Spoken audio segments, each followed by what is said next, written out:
one good news can bring it much further down, or one bad news can make it 10 rupees higher. So what's the best thing you can do? वो कहते हैं if you can't beat them, join them.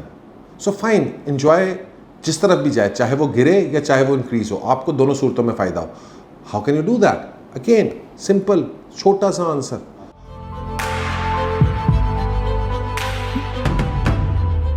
Bismillahirrahmanirrahim. Assalamu alaikum guys. So the big burning question of today, dollar correction and what to do next, right?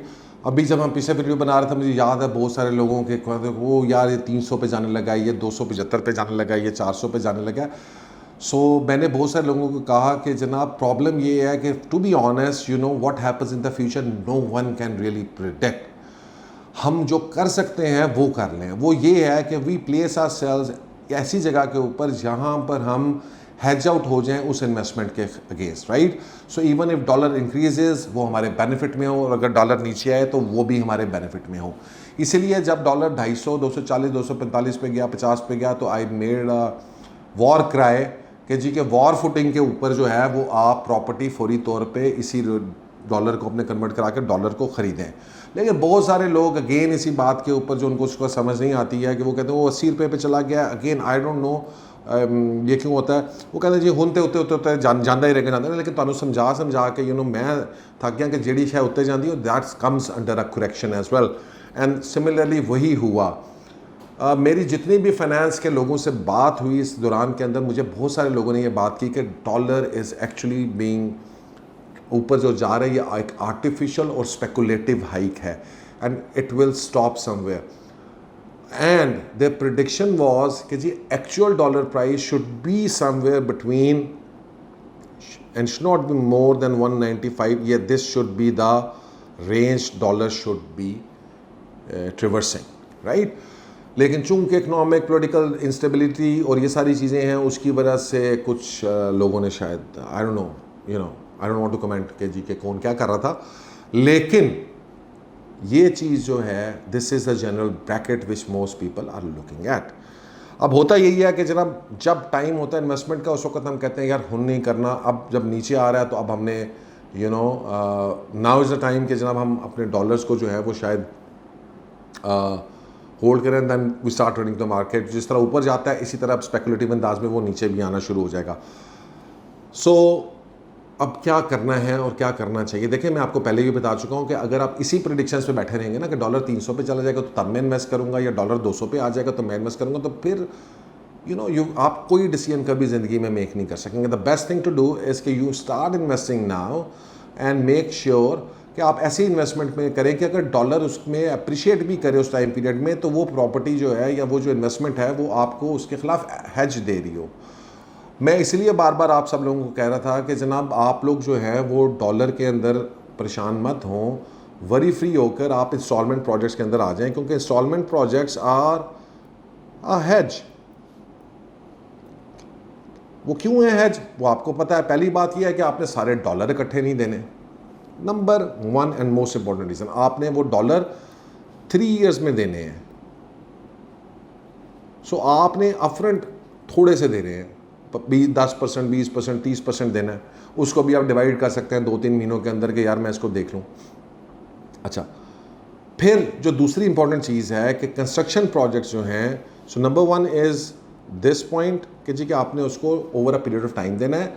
तो अगर 2-3 साल में dollar अगर ऊपर नीचे भी होता है तो यार कोई मसला नहीं है. आप कभी भी ये जो ज़ीरो एरर सिंड्रोम है ना कि मेरा 1 रुपया भी जो है वो कहीं पर कुछ हो ना जाए, उसको वो आपको कोई डिसीजन नहीं लेने देता. और यही जो रिस्क एवर्सिव नेचर होती है इंसान की, वो उसको कभी जो है वो अमीर नहीं बनने देती. तो अगर आपकी ये रिस्क एवर्सिव नेचर थी और आप कहते हैं यार $2000 इनका मेरा कॉमन नॉलेज, यही आपका 30% आप दे भी देंगे, और अगर खुदा ना खासा डॉलर ऊपर चला भी जाता है, हमने उसने कैलकुलेशन की एंड वी रियलाइज़ कि जनाब फॉर एग्जांपल अगर आज 240-50 का डॉलर है, जो पुरानी कैलकुलेशन है मैं आपको वो बता रहा हूँ, एंड इट गोज़ टू 300, तो अगर आपने कोई अच्छे प्रोजेक्ट के अंदर आपने एक अपार्टमेंट या चीज़ ले भी ली है, तो टेक्निकली सिर्फ़ और सिर्फ आपका 3 से 4 हज़ार रुपये डॉलर का जो है वो इम्पैक्ट आता है. और ये 3 से 4 हज़ार डॉलर जो है ये आपको इम्पैक्ट फील नहीं होगा, क्योंकि ये जो कंस्ट्रक्शन प्रोजेक्ट है वो अगले 6-8 महीनों के अंदर नॉर्मली 4-5 हज़ार रुपया उसका रेट बढ़ जाएगा। तो ये 3-4 हज़ार डॉलर भी आपका हेज्ड है, तो आपको परेशान होने की ज़रूरत नहीं है। और अगर नीचे आ जाता है तो आपका फ़ायदा है। लेकिन बस ये एक जो मेंटालिटी है जो हम नहीं सोचते, बार बार हम हम उसी कॉपी पेस्ट में रहते हैं। ओ जी उतने जा रहे हैं, हम नहीं इन्वेस्ट करना। ओ उतने जा रहे हैं, तभी तो टाइम था इन्वेस्ट करने का, अभी तो टाइम है इन्वेस्ट करने का। मैं हैरान हूँ इस बात को कि जनाब आप लोग जो हैं वो 175 रुपये के डॉलर के ऊपर आज से साल पहले पागल हुए थे, इधर से एक्सपर्ट पैसा पैसा पैसा पैसा कर रहे थे कि ले लो। अब जब चीज़ें सस्ती हो गई हैं तो अब आप कह रहे हैं ओ हो नहीं, हुन नहीं करना, होने 300 से चला जाना। सो दैट्स इतनी अनप्रिडिक्टेबल माइंडसेट नहीं होना चाहिए। आपने अपने आप को प्लान्ड मैनूवर करना है। As good investor does not look at these minor problems in the market happening. ये तो इकोनॉमिक प्रॉब्लम्स होते रहेंगे, ये 2 महीने बाद कुछ हो जाएगा, 3 महीने बाद हो जाएगा। एक बात याद रखें, आपकी इन्वेस्टमेंट्स वो हैं जो टेक्निकली इडियट प्रूफ हों। ये वॉरेन बफे, मैं अक्सर औकात इनका रेफरेंस देता रहता हूँ। मैंने इनकी कोई किताबें, इंटरव्यूज़ और जितनी चीज़ें मैं पढ़ा हूँ उसके अंदर उसने एक बड़े मज़े की बात की। उसने कहा wherever you are investing that should be idiot proof. Idiot proof का मतलब ये है कि आप अपने प्रोडक्ट को इतना स्टडी करें कि वो प्रोडक्ट जो है वो मार्केट से या उन चीज़ों से या उसके ऊपर कल को कोई बेवकूफ़ बंदा अगर उस इन्वेस्टमेंट का सीईओ लग जाता है तो वो प्रोडक्ट फिर भी आपको रिटर्न्स दे के जाए। So I would rather interpret it this way कि you should invest in an whatever investment, I'm generic investments की बात कर रहा हूँ इस वक्त, not just real estate, that should be idiot and economic proof, right? most of the उसके अंदर इकोनॉमी की इंस्टेबिलिटी, स्पेशली क्योंकि जब पाकिस्तान की बात करते हैं तो आपको ये देखना पड़ता है कि मैंने वो चीज़ लेनी है जिसमें it should be idiot proof and it should have a hedge against the economy और डॉलर पी किया। और वो मैं बता के आप लोगों को बता दें कि a good construction project will give you both of that। अब वो आपको हेज भी देगा against dollar appreciation, hedge against dollar and economy, दोनों देगा। और प्रॉपर्टी तो है ही सिक्योर, राइट? प्रॉपर्टी तो पूरी दुनिया के अंदर एक सिक्योर्ड फिजिकल एसेट माना जाता है, जो जब इकोनॉमीज़ में प्रॉब्लम्स आते हैं तो वो चीज़ें नहीं जाती हैं। some of you people don't understand the point in Pakistan real estate को आप बहुत अंडर एस्टिमेट कर जाते हैं। यू सी, आप उसको कंपेयर करते हैं अमेरिका के साथ, आप उसके साथ कंपेयर करते हैं यूरोप के साथ। You need to understand Pakistani real estate is क्या सबसे इम्पॉर्टेंट फैक्टर है पाकिस्तान रियल एस्टेट का? It's based on cash. ये मॉर्गेज में नहीं है। तो पाकिस्तान रियल एस्टेट को ये जेनेरिक चीज़ें जो हैं बैंकिंग के रिलेटेड या वो चीज़ें जो हैं वो इम्पैक्ट नहीं करती इतने बुरे तरीके से जिस तरह से यूरोप में कर। यूरोप में बैंकिंग क्राइसिस आया तो प्रॉपर्टी नीचे गिर गई, ठीक है जी। पाकिस्तान में ऐसा नहीं होने वाला। पाकिस्तान के अंदर जो है वो कैश बेस्ड रियल एस्टेट है और इसलिए लोगों की स्ट्रेंथ है। पाकिस्तान की real estate is very strong. So first of all make up your mind, try to understand this thing and these concepts. क्या आप इसको कंपेयर नहीं कर सकते कि अमेरिका में रियल एस्टेट नीचे दिखेगी तो पाकिस्तान में भी दिख जाएगी?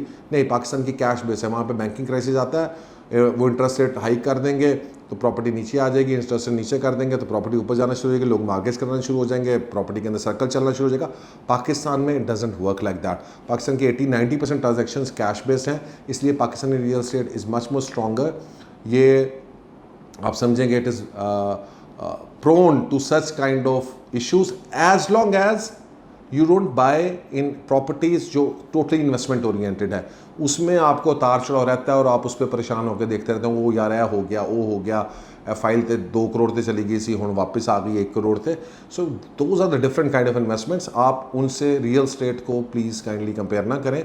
The actual real estate is built up properties and stuff, और उसके अंदर अगर आप रहते हैं तो आपको ये जो है ये देखना पड़ेगा। तो first and most important thing जो मैंने आपको इसमें समझाई है कि you need to invest in a good construction project which is idiot proof, which will give you a hedge against the dollar and economy and your investment will be safe. And actually जो है even अगर dollar ऊपर थोड़ा सा जाता भी है over a period of time तो आप 10, 20, 30 हज़ार, 40 हज़ार डॉलर उसमें से कमा के बाहर निकलेंगे, अनलाइक आप अपफ्रंट इन्वेस्टमेंट करें। तो सेकेंड पॉइंट इज़ कि येस ओके, इस तरह की सिचुएशन में आपको जो है वो अपफ्रंट इन्वेस्टमेंट नहीं करनी।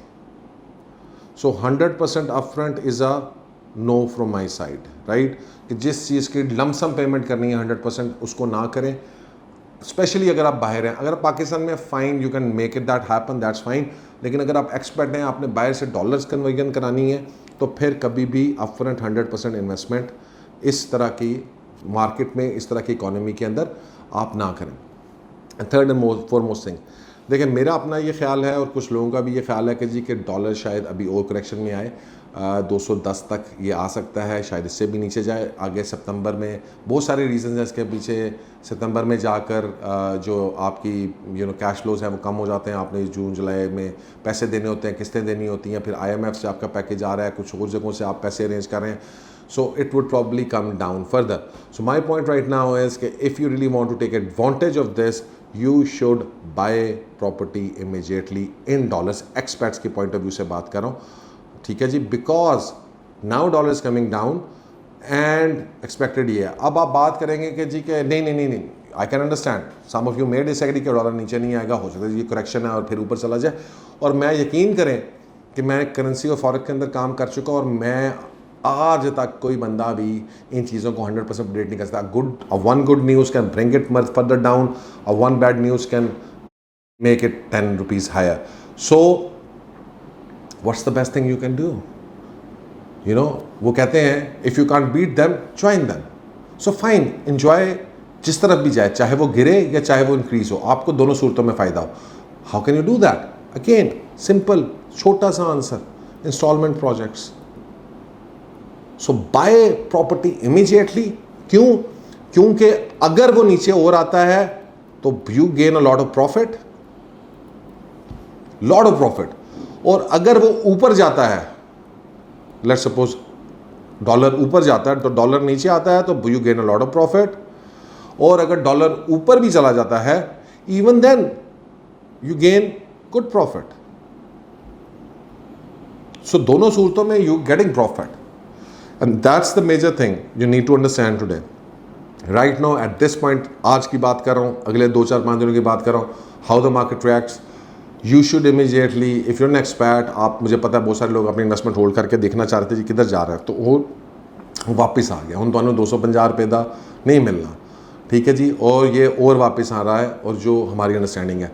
लेकिन in both the cases it's a very good price right now. देखें 40-50 रुपये अभी भी बढ़ा हुआ है, 178 पे था, आज 225 है। तो 225 माइनस 175 करें तो this is 50 rupees.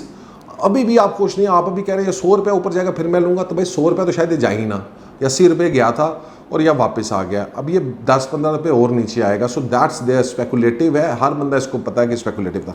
So needless to से again in the and I will say कि आई डोंट नो डॉलर नीचे ज़्यादा आएगा या ऊपर ज़्यादा आएगा। चांसेस आर कि 210, 200 और 200 के दरमियान में आ जाएगा।